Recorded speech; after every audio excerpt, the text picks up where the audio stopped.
An balimaw aw ni ɲankuma aw sigilen mana kɛ yɔrɔ o yɔrɔ la Mali Actu ka foli b'aw ye Mali Actu baarakɛlaw ka foli b'aw ye bi an bɛna ɲɔgɔn sɔrɔ walasa Sumayila Sise président Sumayila Sise ni ale tun minɛlen don banbanciw fɛ ale kɔni a yirala k'a fɔ ko ale y'a yɛrɛ sɔrɔ an bɛ wagati min na i n'a fɔ sisan Sumayila Sise a bɛ pankuru kɔnɔ ka a kunsin Bamakɔ ma Bamakɔ senu ma aw sɔgɔlen bɛ to hali bi Mali Actu la maliactu.net aw bɛ ka an filɛ wagati o wagati a kɛra Facebook kanal ye o a kɛra YouTube kanal ye o a kɛra Twitter kanal ye o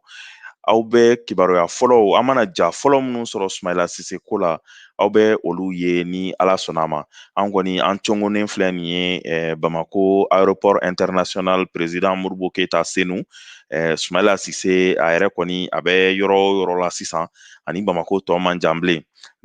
pankurun kɔni sɔɔni dɔrɔn a bɛ cun Sumayila Sise Bamakɔ yan nɔ Sumayila Sise a mana se a ka faba kɔnɔ a n'a limanaw n'a jɛɲɔgɔnw minnu mɛnna ka a kɔnɔ olu kɔni an bɛ se k'a fɔ bi bɛna kɛ nimisiwasa ye olu bolo Sumayila Sise yɛrɛ a labilala ntɛnɛn lundi kunun sɔgɔmada de fɛ a kɔni a labilala Tesaliti yan fan fɛ n'o bɛ Kidali mara kɔnɔna la Tesaliti yɛrɛ ni Bamakɔ cɛw bɛ taa fo kilo 1000 ani kilo 740 na Sumayila Sise ale kɔni ale tun minɛlen don banbanci kɛwale mɔgɔw fɛ ale tun bɛ u bolo kɔrɔnfɛla la yen nɔ ni o yɛrɛ ye Alikayida mɔgɔw ye Sumayila Sise a ko kɔni an ye banbanci kɛwale ninnu mɔgɔw an y'u ka mɔgɔ caman nabila walasa Sumayila Sise ni o ye cɛkɔrɔba ye an ka cɛkɔrɔba ye ni o ye URD président ye ni opposition ɲɛmaa don ale bɛ se ka a yɛrɛ sɔrɔ cogo min na jatew kɔni y'a yira k'a fɔ ko Sumayila Sise a kelen yɛrɛ ma minɛ nin ko in na wa a kelen ma bila tubabu muso dɔ fana tun bɛ banbanci kɛwale mɔgɔ ninnu bolo yen nɔ ni o bɛ f'o ma ko Sophie Petronan Sophie Petronan ale yɛrɛ ye san 4 de kɛ banbanci kɛwale mɔgɔ ninnu bolo san 4 Sophie Petronan y'o de kɛ banbanci kɛwale mɔgɔ ninnu bolo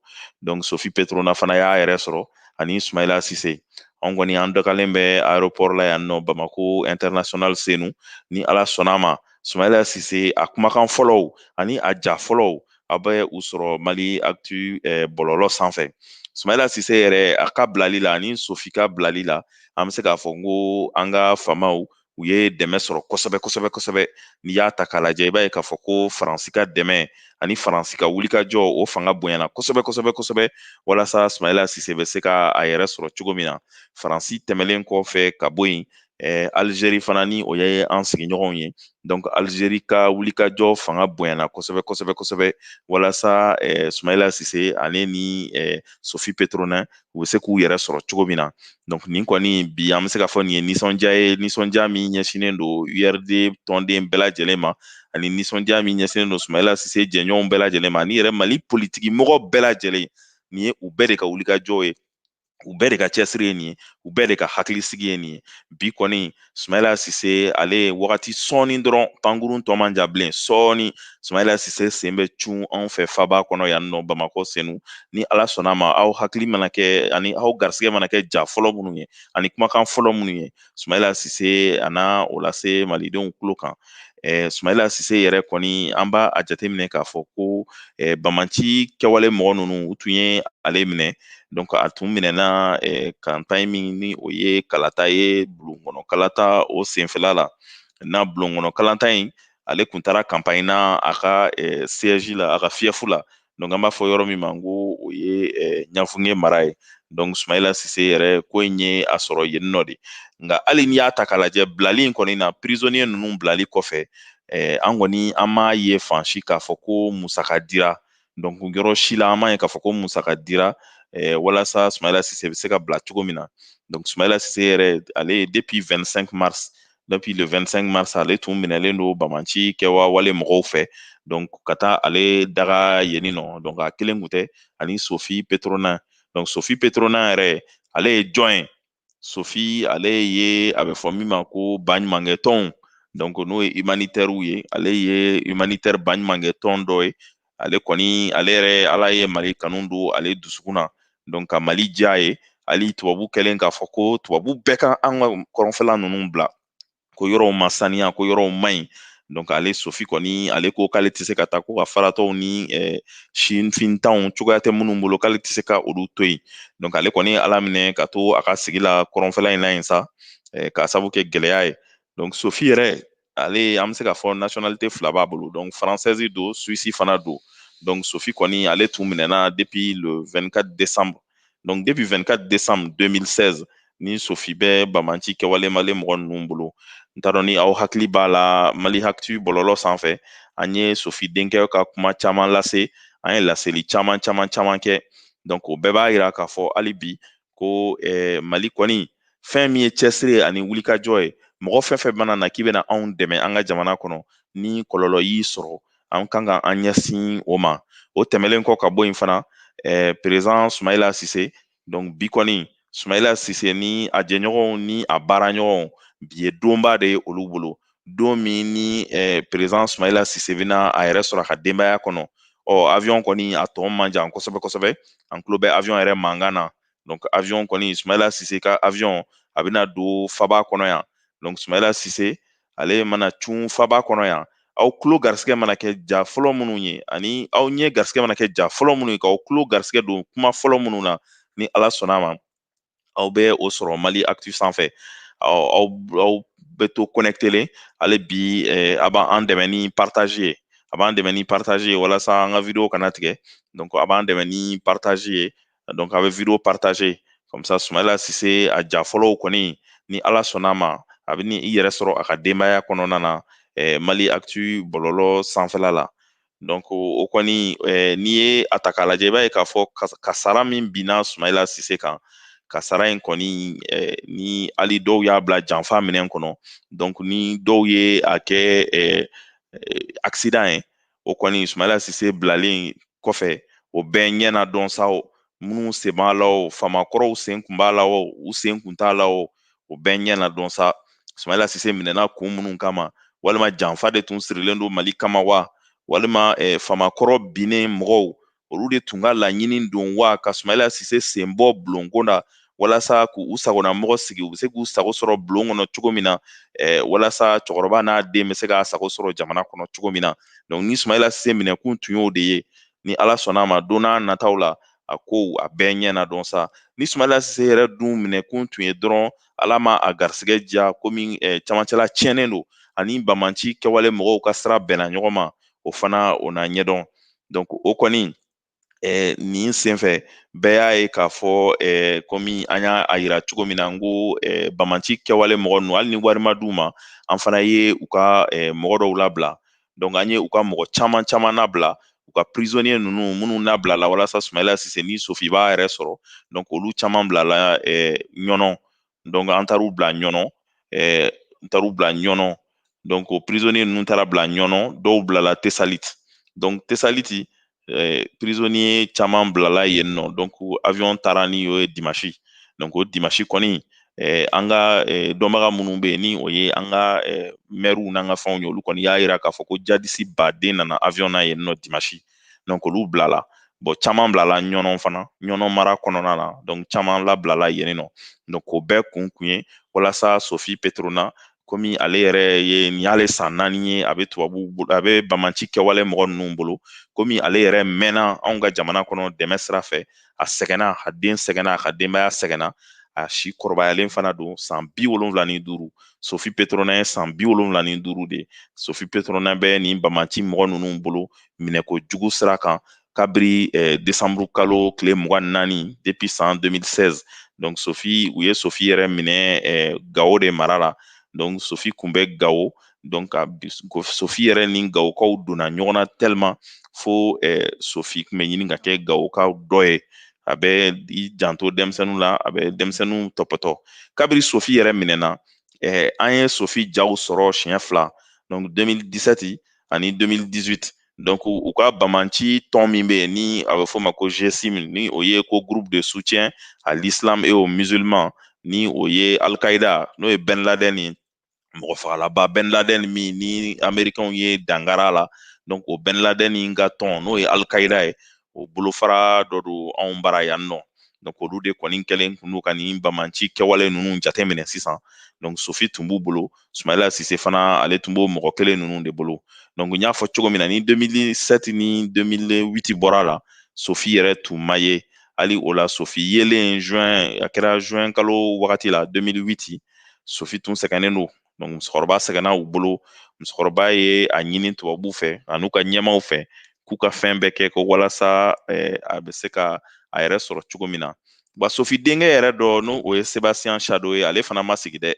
ale fana ma sigi kabiri nin kɔlɔlɔ in binna bamuso kan denkɛ in kɔni ye i ta kɛ wulikajɔ ye donc ayiwa n balimaw an bɛ yan Sofi b'a la nka an bɛ yan Sumayila Sise kungo la donc Sumayila Sise yɛrɛ fana donc ale y'an ka politiki mɔgɔba ye Sumayila Sise bi ma a bila politiki la Mali kɔnɔ Sumayila Sise tɛ mɔgɔ dogolen ye Mali kɔnɔ Sumayila Sise a ye jɔnjɔnw caman sɔrɔ an ka jamana in kɔnɔ donc ko Sumayila Sise tun bɛ o gurupu kelen mɔgɔ ninnu bolo o gurupu kelen mɔgɔ ninnu n'i y'a jateminɛ Sumayila Sise yɛrɛ fana a si bɛ taa fo san 70 la bi donc Sumayila Sise an bɛ se k'a fɔ cogo min na yɛrɛ a kɛra wasabulon n'o o ye député bulon ye donc a kɛra député ye siɲɛ caman donc a kɛra député ye siɲɛ caman en même temps kalata yɛrɛ n'o ye président yɛrɛ a y'i kanbɔ nɔfɛ siɲɛ caman a kɛra deuxième yɛrɛ ye o la fo siɲɛ 3 hakɛ la donc o kɔni an bɛ se k'a fɔ ko Sumayila Sise ye an ka jamana mɔgɔba de ye donc ni Sumayila Sise minɛna bamanci kɛwale mɔgɔw fɛ kabiri marisi kalo tile 25 an bɛ se k'a ye k'a fɔ ko o ye kumasuluko ye an ka jamana ma ka sabu kɛ a tun bɛ kalata labɛnw de la a tun tɛ yɛrɛsagokɛla ye a tun bɛ kalata labanw de la fama jugu minnu tun b'an kunna ni olu tun ye layidu fu ta mɔgɔw ye ko u bɛ jamanadenw lakana ni u ma se ni ala nana kɛ yɛrɛ o fanga jugu in daga bɔra an da la an bɛ se k'a fɔ n ko fama jugu in a nɔba bɛ Sumayila Sise ka kasara la nka Sumayila Sise ko fɛn fɛn mana kɛ a ko la a kungun n'a ɲɛɲɛ ni ala sɔnna a ma Maliactu kan an b'a a bɛɛ da aw tulo kan nka an bɛ min fɔ bi kɔni wagati dɔw la tun fɔra ko Amadu Kufa de tun ye Sumayila Sise minɛ donc ko Amadu Kufa de tun ye Sumayila Sise minɛ parce que ale de tun bɛ centre la donc an kɔni an bɛ min ye bi o ye k'a fɔ ko Sumayila Sise a kɔni a bɛ groupe minnu bolo donc o groupe ninnu olu kɔni an ye u cogo dɔn sisan donc an y'u cogo dɔn nka n'i y'a ye Sumayila Sise bɛna a yɛrɛ sɔrɔ bi ka sabu kɛ maliyɛnw aw ka wulikajɔ ye mɔgɔw wulila k'u jɔ fan bɛɛ Sumayila Sise jɛɲɔgɔnw Sumayila Sise dɔnbagaw ka kuma fan bɛɛ walasa président kolon min tun b'an kunna cɛkɔrɔba in ni a tun dɛsɛra walasa a bɛ se ka fɛɛrɛ kɛ ka na ni Sumayila Sise ye cogo min nka ala tora a ka na la ja mɔgɔw b'u ta la ala b'a ta la président kolon in daga bɔra an da la président kolon in daga bɔlen an da la an ka degun caman bɛ ka ɲɛnabɔ Sumayila Sise yelen filɛ nin ye Sumayila Sise yera ni ala sɔnna a ma su in na Sumayila Sise bɛ si a ka denbaya kɔrɔ ni ala sɔnna a ma bi kɔni Sumayila Sise jɛɲɔgɔnw da tun bɛ minnu ye ni sunɔgɔ t'u ye u bɛɛ bɛ se ka sunɔgɔ mais an bɛ min fɔ kɔni hali bi komi gouvernement kura o sigira an bara donc nin kɔni transition kura min sigira ni u bɛ na kalo 18 k'a la o transition in u mɔgɔw u bɛ communiqué kɛ donc n'u ye kan ka communiqué kɛ prisonnier minnu bilala terroriste minnu bilala an hakili kɔni na kɔni u kan ka puce don u fana k'u kɔrɔ k'a bɛɛ localiser ka tila k'u kun ci nin kɔfɛ